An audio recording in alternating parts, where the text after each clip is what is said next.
जत नगर परिषदेला उच्च न्यायालयाची नोटीस. इंडियन टेक्नो सर्व्हिसेसच्या याचिकेची दखल. 13 जुलैला पुढील सुनावणी.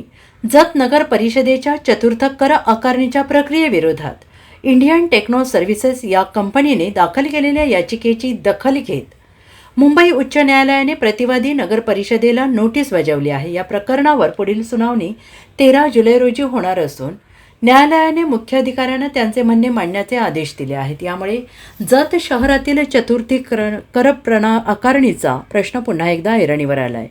मागील सत्ताधाऱ्यांच्या काळात जत शहरातील चतुर्थ कर आकारणीसाठी मालमत्तांचे संरक्षण करण्याचे कंत्राट इंडियन टेक्नो सर्व्हिसेस या कंपनीला देण्यात आलेले होते. कंपनीने सर्वे पूर्ण केल्यानंतर नागरिकांकडून 1400हून अधिक हरकती दाखल झाल्या होत्या आणि या हरकतींवर समितीकडून अंतिम निर्णय घेतला जाण्यापूर्वीच आमदार गोपीचंद पडळकर यांनी तत्कालीन मुख्यमंत्र्यांना पत्र देऊन या कर आकारणीला स्थगिती देण्याची मागणी केली होती आणि त्यानुसारच या प्रक्रियेला स्थगिती देण्यात आली होती. प्रशासकांच्या कार्यकाळातही ही स्थगिती कायम राहिली होती. मात्र नुकत्याच झालेल्या सत्तांतरानंतर नवीन सत्ताधाऱ्यांनी चतुर्थी कर आकारणीसाठी पुन्हा नव्यानं निविदा प्रक्रियेला मंजुरी दिली आणि ही नवीन निविदा 6 जुलै रोजी खुली होणार होती. मात्र ती खुली होऊ शकली नाही. तत्पूर्वीच पहिल्या सर्वे करणाऱ्या कंपनीने मुंबई उच्च न्यायालयात रिट याचिका दाखल केली आणि या याचिकेवर 6 जुलै रोजी सुनावणी झाली.